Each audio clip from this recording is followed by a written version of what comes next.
Kawayan. Sa tabi po nito, nandiyan po yung statue natin. Sa likod po, dito po yung grandstand. Dito po ginagawa yung mga events. Hey, why you gonna do that to me on camera? Okay.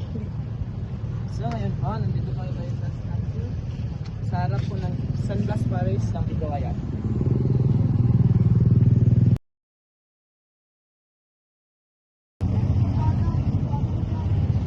Andito po tayo ngayon sa Kawayan National High School kung saan ako graduate 100 meters away from Municipality of Kawayan. Come on, do something. So ngayon, papasok na po tayo dito sa plaza ng Kawayan.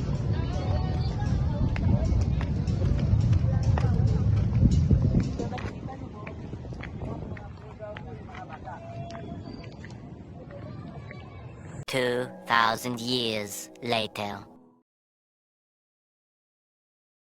Ngayon, nandito po tayo sa San Blas Parish of Kawayan. 100 meters along the highway po.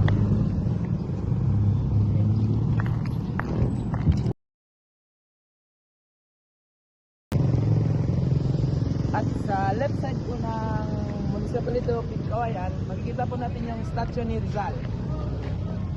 At sa harap po, yung gymnasium ng Kawayan.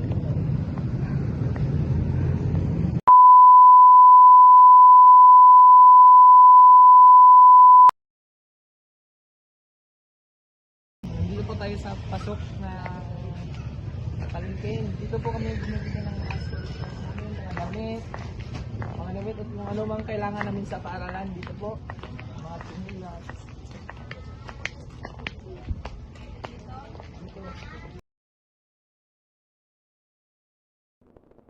Dito po tayo sa palengke ng Kawayan.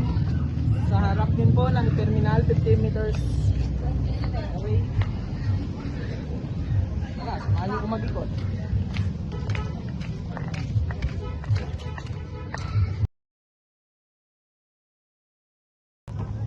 So ngayon, nandito po tayo sa terminal ng Kawayan, papuntang Misayak. Dito po kami sumasakay, papasok sa paaralan. Makikita po natin ito sa harap ng Kawayan National High School.